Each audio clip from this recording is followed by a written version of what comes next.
Friends, કેમ છો? તમે બધા સારા હશો એવી જ આપણી પ્રાર્થના. ચલો આજે આપણે બનાવવાના છે ભીંડાની કઢી. તો તેના માટે મેં આદુ, મરચાં અને લસણ કટ કરી દીધેલા છે. અને તમે જો અમે ભીંડા કેવી રીતે કટ કરેલા છે, આવી રીતે કટ કરેલ છે. રાઉન્ડ શેપ કે કાપેલા નથી, આવી રીતે ટ્રાયેંગલ. એટલે જ્યારે ભીંડાની કઢી આપણે બનાવીએ તો આમાં બધો મસાલો સરસ રીતે અંદર જાય અને ટેસ્ટ પણ સારો લાગે. તો ચલો આપણે હવે ભીંડાની કઢી વઘારવાના છે. તો તેના માટે મેં પોટ લીધું છે. પોટની અંદર મેં તેલ મૂકી દીધેલું છે ગરમ કરવા માટે. તો એની અંદર હવે આપણે રાઈ એડ કરીશું. રાઈ થઈ જાય પછી જેની અંદર આપણે જીરું ને બધા મસાલા એડ કરીશું.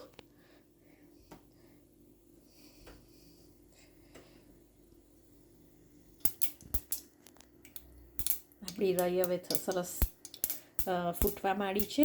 તો હવે એની અંદર આપણે હવે જીરું એડ કરી દઈએ.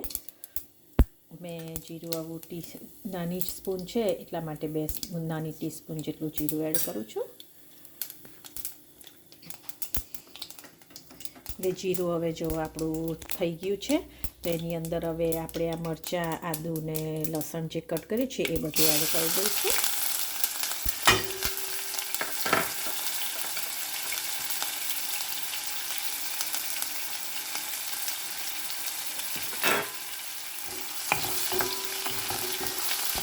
બરાબર સાતડી કાઢીએ પછી લસણનો કલર થોડો ચડી જાય મસાલો એટલે પછી એની અંદર આપણે ભીંડા એડ કરી દઈશું.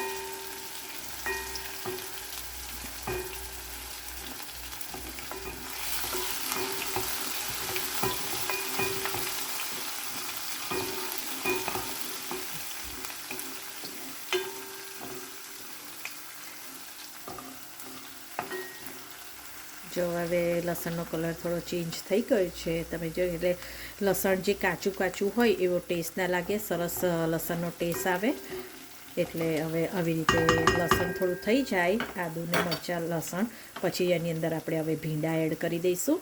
ભીંડા આપણે મિત્રો 60% જેટલું કૂક કરવાનું છે. પછી એને બધા ભીંડાને આપણે કાઢી લઈશું ને પછી કઢીનો વઘાર કરીશું ને એની અંદર પછી પાછા આપણે ભીંડા એડ કરીશું. તો હવે આ બધા ભીંડા અંદર એડ કરી દે. એને આપણે લીડ બંધ કરવાનું નથી, આવી જ રીતે કૂક થવા દેવાના છે. કારણ કે લીડ બંધ કરીશું તો એ ચીકણા થઈ જશે. એટલે આવી રીતે જેને આપણે કૂક થવા દેવાના છે મીડિયમ ગેસ ઉપર. હમણાં મીઠું પણ એડ નથી કરવાનું મિત્રો. મીઠું ચડી જાય પછી જ આપણે એડ કરવાનું છે. અને મીઠું અત્યારથી એડ કરીશું તો પણ એનું પાણી વરસે ને પછી ચીકાશ ભીંડા ચીકાશવાળા થઈ જશે. એટલે હમણાં આપણે મીઠું એડ કરવાનું નથી. તો ચલો હવે આપણે કઢી માટે રેડી કરીએ. જો હવે આપણે આ યોગર્ટ એટલે દહીં લીધું છે અને આટલો આપણે ચણાનો લોટ લીધેલો છે. તો હવે આ બધું આપણે પ્રોપર મિક્સ કરી દેવાનું છે. અંદર હમણાં પાણી નથી રેડવાનું, બધું મિક્સ કરી દેવાનું. અને પછી આપણે એની વઘાર કરવા માટે આદુ, મરચાં અને લસણ પણ મેં જેટલું આનું છે યોગર્ટ અને ચણાના લોટનું જેટલું માપ છે તે એ હિસાબે જ થોડુંક જ હમણાં આદુ, મરચાં અને લસણ મેં રેડી કરેલું છે. કારણ કે ભીંડા જે આપણે ચડવા મૂક્યા છે એના માપનું તો આપણે અંદર એડ કરી દીધેલું છે. એટલે વધારે પડતું એડ કરવાનું જરૂર નથી. કારણ કે વધારે પછી સ્ટ્રોંગ બધા સ્પાઇસીસ થઈ જશે. એટલે આપણે હવે ચલો આ બધું મિક્સ કરી દઈએ. જો આપણું હવે આ કઢીનું બેટર છે આપણે સરસ રીતે મિક્સ કરી દીધું છે. જો હવે આની અંદર આપણે ધાણા જીરું, હળદર, મરચું થોડુંક, આપણે મરચું વધારે નથી કારણ કે આપણે લીલું મરચું એડ કરેલું છે એટલે આપણે થોડી ખાંડ એડ કરી દઈએ. અને પછી એનું શાક થાય ત્યારે આપણે વઘારીશું અને પછી આ બધું એડ કરીશું. જો અંદર હવે ધાણા જીરું, મરચું, હળદર આપણે એડ કરી દઈએ. હળદર તો તમને ખબર છે કે ધાણા જીરું મારું ફેવરેટ છે, મારી મમ્માનું સ્પેશિયલ બનાવેલું. એટલે હું ઓલવેઝ ઇન ટીસ્પૂન જ એડ કરું છું. હવે એની અંદર આપણે સુગર પણ એડ કરી દઈએ. હું સુગર મિત્રો 1 નાની ટીસ્પૂન જેટલી જ એડ કરું છું, વધારે નથી કરતી. તમે તમારા હિસાબે કરી શકો છો. ઘણીવાર હું આની અંદર ગોળ પણ એડ કરું છું, પણ એ ગોળ ક્યારે બનાવીએ આપણે શેકતાન સિંગનું શાક બનાવું ત્યારે આવી રીતે કઢી કરે ત્યારે એમાં હું એ ગોળ નાખું છું. આમાં હું ભીંડાનું શાક કરું ત્યારે ઓલવેઝ હું 1 ચમચી સુગર એડ કરું છું, જેનાથી આપણું જે ખાટું દહીં હોય અને સુગર બેવ ખાટું મીઠું ટેસ્ટ ઇક્વલ થાય એટલા માટે મિત્રો. હવે તમે જોઈ શકો છો કે આપણા ભીંડા જે છે એ હવે આપણે જોઈ લઈએ કે કેટલા. જુઓ આપણે લીડ બંધ નથી કર્યું મિત્રો, એટલે આપણા ભીંડા જુઓ કેવા સરસ રીતે છૂટા થઈ ગયા છે. હજુ એને 5 મિનિટ માટે આપણે કૂક કરીએ પછી આપણે કાઢી લઈએ. એનો રંગ પણ ચેન્જ થઈ ગયો છે જુઓ. એટલે 5 મિનિટ માટે હજુ રવા દઈએ, પછી આને આપણે કાઢી લઈશું અને પછી આપણે આ કઢીનો વઘાર કરી દઈશું. કઢી ઉકળે ત્યારે પછી આ ભીંડા એડ કરીશું આપણે. જો મિત્રો હવે આપણું આ જે ભીંડા છે સરસ રીતે હવે 80% જેટલા આપણા ચડી ગયા છે અને વધારે કૂક નથી થવાના, કારણ કે કઢી આપણે ઉકાળીશું. કઢીમાં પણ થોડા ઉકળે ત્યારે કઢીની જોડે પણ આ ભીંડા થોડા કૂક થશે.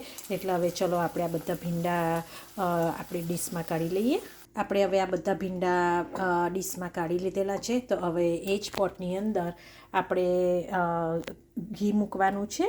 આપણી અંદર થોડું તેલ છે જ, એટલે એની અંદર થોડું ઘી જ મૂકી દેવાનું છે, કારણ કે ઘીથી કરેલો વઘાર ખૂબ જ સરસ ટેસ્ટ લાગે છે મિત્રો. એટલે ઓલવેઝ કઢી તમે વઘારો ત્યારે ઘીથી જ વઘારવાની, એનો ટેસ્ટ ખૂબ જ સરસ લાગે છે.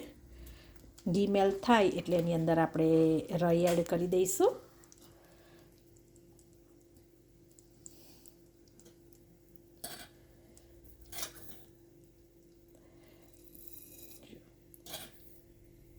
એની અંદર આપણે આ રાઈ એડ કરવાના છે.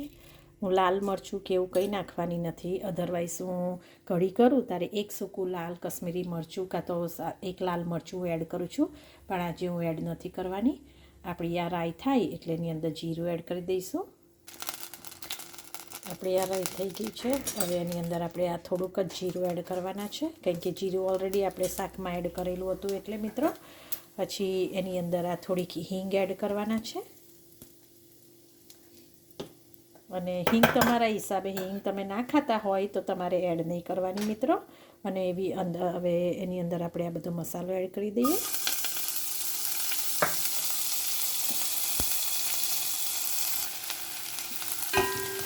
આપણો મસાલો સરસ રીતે થઈ ગયો છે. તો હવે એની અંદર આપણે આ બધી કઢી જે છે આપણી, એ બધી જ કઢી આપણે અંદર એડ કરી દેવાની છે.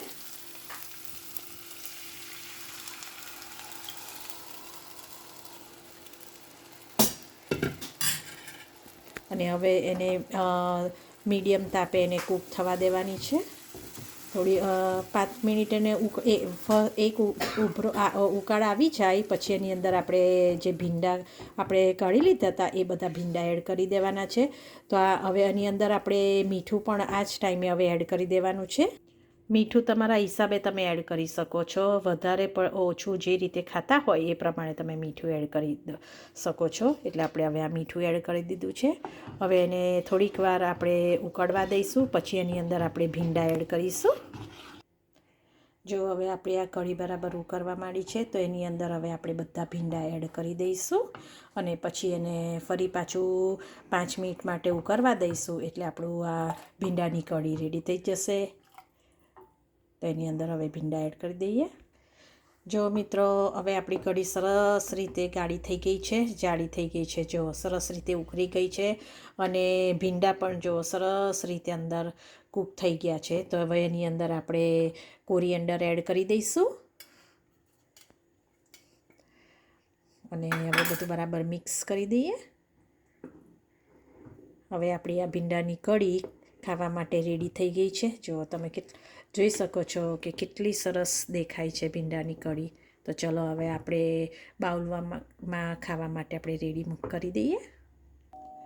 જો મિત્રો, હવે આપણી આ ભીંડાની કઢી રેડી સરસ થઈ ગઈ છે. તો એની સાથે આપણે આજે ભાખરી બનાવી છે. તો ચલો મિત્રો, આવી રીતે તમે પણ ભીંડાની કઢી બનાવજો, મને યાદ કરજો, સબસ્ક્રાઈબ કરવાનું ભૂલશો નહીં, લાઈક કરવાનું ભૂલશો નહીં.